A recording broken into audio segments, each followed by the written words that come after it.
Hello students, स्वागत है आपका आपके अपने चैनल पर। आई एम पूजा और आज हमारे डिस्कशन का टॉपिक है प्रेसिडेंट ऑफ इंडिया, भारत का राष्ट्रपति। इस वीडियो की पीडीएफ आपको मेरे टेलीग्राम चैनल पर मिल जाएगी। टेलीग्राम का लिंक वीडियो के डिस्क्रिप्शन बॉक्स में दिया गया है, आप वहां से जाकर उसे ज्वाइन कर सकते हैं। तो चलिए स्टार्ट करते हैं आज की क्लास। राष्ट्रपति को भारत का प्रथम नागरिक माना जाता है और वह राज्य का प्रमुख होता है। राष्ट्र की एकता, अखंडता और सुदृढ़ता का प्रतीक भी राष्ट्रपति को ही माना जाता है। संघ की कार्यपालिका शक्ति भी राष्ट्रपति में ही निहित है। इस शक्ति का प्रयोग वो या तो खुद कर सकता है या फिर अपने अधीनस्थ अधिकारियों के द्वारा कर सकता है। देश की सेनाओं का सर्वोच्च सेनापति भी राष्ट्रपति ही होता है। अब हम देखते हैं राष्ट्रपति से संबंधित कुछ इंपॉर्टेंट आर्टिकल्स। तो सबसे पहले है आर्टिकल 52। भारत का एक राष्ट्रपति होगा, इसका वर्णन आर्टिकल 52 में दिया गया है। आर्टिकल 53 संघ की कार्यपालिका शक्ति। संघ की कार्यपालिका शक्ति राष्ट्रपति में निहित होगी, इसका वर्णन आर्टिकल 53 में दिया गया है। आर्टिकल 54 राष्ट्रपति का निर्वाचक मंडल। राष्ट्रपति का चुनाव करने के लिए एक निर्वाचक मंडल होता है, इसका वर्णन आर्टिकल 54 में दिया गया है। आर्टिकल 55 राष्ट्रपति के निर्वाचन की प्रक्रिया। राष्ट्रपति का चुनाव किस प्रक्रिया के द्वारा होगा, इसका वर्णन आर्टिकल 55 में दिया गया है। आर्टिकल 56 राष्ट्रपति की पद अवधि। राष्ट्रपति का कार्यकाल कितना होगा, इसका वर्णन आर्टिकल 56 में दिया गया है। आर्टिकल 57 पुनः निर्वाचन के लिए पात्रता। यदि कोई व्यक्ति एक बार राष्ट्रपति बन गया है तो क्या वो दोबारा राष्ट्रपति पद के लिए चुनाव लड़ सकता है, क्या वो उसके लिए पात्र है, इसका वर्णन आर्टिकल 57 में दिया गया है। राष्ट्रपति निर्वाचित होने के लिए योग्यताएं क्या क्या होनी चाहिए, इसका वर्णन आर्टिकल 58 में दिया गया है।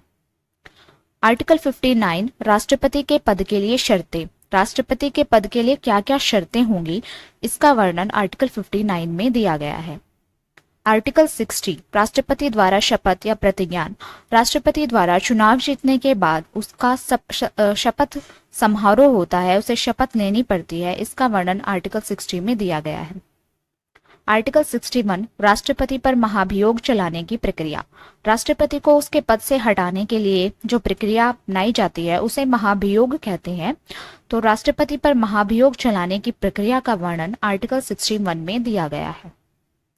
आर्टिकल 62 राष्ट्रपति का पद खाली होने की स्थिति में उसे भरने के लिए निर्वाचन करने का समय और आकस्मिक रीति को भरने के लिए निर्वाचित व्यक्ति की पदावधि। यदि किसी कारण से राष्ट्रपति का पद खाली हो जाता है तो उसे कितने समय में भरा जाएगा, इसका वर्णन आर्टिकल 62 में किया गया है। आर्टिकल 72 क्षमा आदि की कुछ मामलों में दंडादेश के निलंबन, परिहार, लघुकरण की राष्ट्रपति की शक्ति।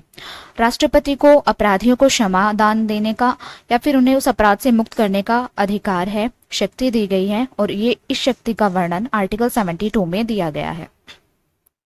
आर्टिकल 73 संघ की कार्यपालिका शक्ति का विस्तार।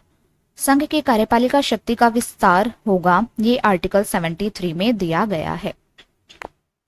तो ये थे कुछ महत्वपूर्ण आर्टिकल्स जो राष्ट्रपति से संबंधित हैं।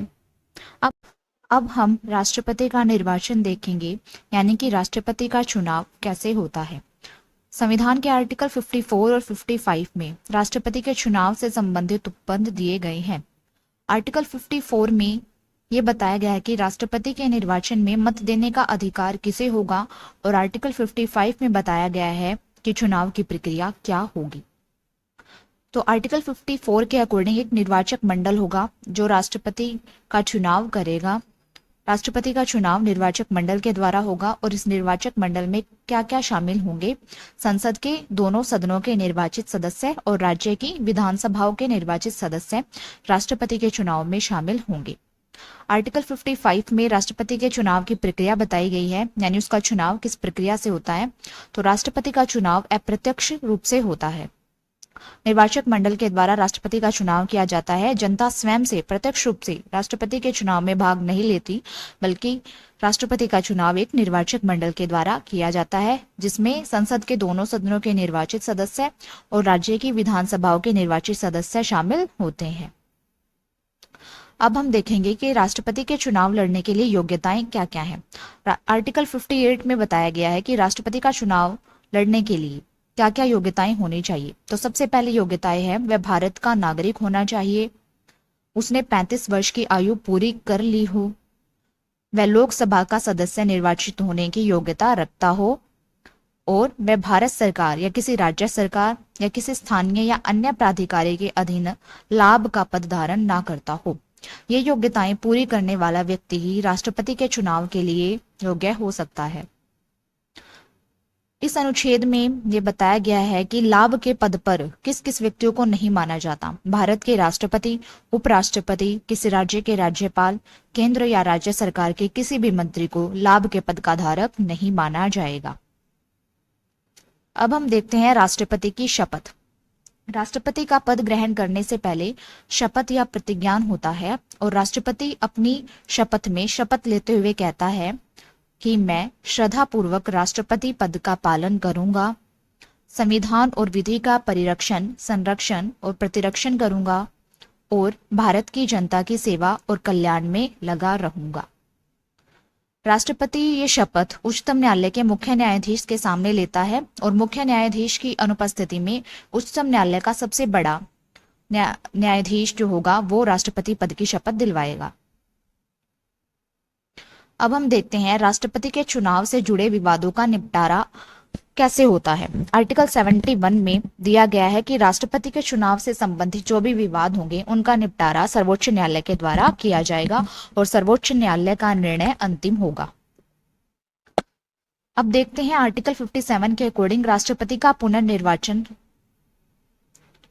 आर्टिकल 57 में दिया गया है कि यदि कोई व्यक्ति राष्ट्रपति के रूप में पहले चुना जा चुका है तो उसके बाद भी वह चुनाव लड़ने का अधिकारी हो सकता है। इसकी कोई अधिकतम सीमा नहीं दी गई है कि वह कितनी बार चुनाव लड़ सकता है। अधिकतम सीमा नहीं दी गई है तो इसका यही मतलब है कि वह जितनी भी बार चाहे चुनाव लड़ सकता है। अब हम देखेंगे राष्ट्रपति की पद अवधि यानी राष्ट्रपति का कार्यकाल कितना होता है। आर्टिकल 56 के अनुसार राष्ट्रपति अपना पद ग्रहण करने की तारीख से लेकर 5 वर्षों तक अपने पद पर बना रहेगा। इसके बाद यदि वह चाहे तो चुनाव लड़ सकता है। 5 साल के भीतर राष्ट्रपति की पद अवधि यानी कार्यकाल किन कारणों से समाप्त हो सकता है ये बताया गया है। पहला है, यदि राष्ट्रपति उपराष्ट्रपति को संबोधित त्यागपत्र के माध्यम से अपनी पदावधि समाप्त कर सकता है, यानी कि राष्ट्रपति जो है वो अपना रिजाइन दे सकता है उपराष्ट्रपति को। इसका वर्णन आर्टिकल 56(1) में किया गया है। दूसरा है, यदि राष्ट्रपति संविधान का अतिक्रमण करता है तो आर्टिकल 61 में बताई गई प्रक्रिया के आधार पर उस पर महाभियोग चलाया जा सकता है। इसका वर्णन आर्टिकल 56(1) ख में दिया गया है। तीसरा है, उसका कार्यकाल समाप्त होने पर यानी 5 साल का टाइम पूरा कर लेने पर। चौथा है, यदि पद ग्रहण करने के लिए योग्य न हो अथवा निर्वाचन अवैध घोषित हो तो भी राष्ट्रपति का पद खाली हो जाता है उसके समय से पहले। अब हम देखते हैं राष्ट्रपति पर महाभियोग यानी राष्ट्रपति को हटाने की प्रक्रिया। इसका वर्णन आर्टिकल 61 में दिया गया है। यह एक अर्ध न्यायिक प्रक्रिया है जिसके माध्यम से राष्ट्रपति को उसकी पद अवधि के दौरान हटाया जा सकता है। तो इस प्रक्रिया को समझने के लिए हम देखेंगे, सबसे पहले यदि संसद का कोई सदन राष्ट्रपति पर संविधान के अतिक्रमण का आरोप लगाता है। आरोप लगाने के लिए कुछ शर्तें दी गई हैं। यह आरोप एक संकल्प के रूप में होना चाहिए और यह कम से कम 14 दिनों की लिखित सूचना के बाद प्रस्तावित किया जाना चाहिए। सदन की कुल संख्या के कम से कम 1/4 सदस्यों ने हस्ताक्षर करके उस संकल्प को प्रस्तावित करने का प्रयोजन प्रकट किया हो। जब संसद का एक सदन ऐसा आरोप लगा दे तो फिर दूसरा सदन उस पर आरोप की खोज करेगा, जांच करेगा। इस जांच के अंतर्गत राष्ट्रपति को अधिकार होगा कि वह या तो स्वयं उपस्थित होकर या फिर अपने किसी प्रतिनिधि के माध्यम से अपना बचाव कर सकता है। यदि जांच के बाद वह सदन सहमत हो जाता है कि राष्ट्रपति के विरुद्ध लगाया गया आरोप सही है तो वह सदन इस संकल्प को 2/3 बहुमत से पारित कर देता है और ऐसा संकल्प पारित होने की तिथि से राष्ट्रपति अपने पद से हटा हुआ माना जाएगा। तो ये थी राष्ट्रपति को उसके पद से हटाने की प्रक्रिया, महाभियोग की प्रक्रिया। अब हम देखते हैं राष्ट्रपति पद की रिक्तता और उसकी पूर्ति। जब राष्ट्रपति का पद खाली हो जाता है तो उसकी पूर्ति कैसे होती है। जब राष्ट्रपति का पद खाली होता है तो उपराष्ट्रपति राष्ट्रपति के रूप में कार्य करता है। और ये राष्ट्रपति का पद खाली किन किन कारणों से हो सकता है, या तो राष्ट्रपति की मृत्यु हो गई हो, या उसने पद से त्यागपत्र दे दिया हो, या फिर महाभियोग द्वारा उसे हटा दिया गया हो। अब है राष्ट्रपति की शक्तियां। तो राष्ट्रपति की शक्तियों का वर्णन हम नेक्स्ट वीडियो में करेंगे। आज की वीडियो में हमने देखा राष्ट्रपति, उससे रिलेटेड आर्टिकल्स, उसका चुनाव कैसे होता है, उसका कार्यकाल कितना होता है, और हटाने की प्रक्रिया, निर्वाचन कैसे होता है, निर्वाचक मंडल में क्या क्या शामिल होता है।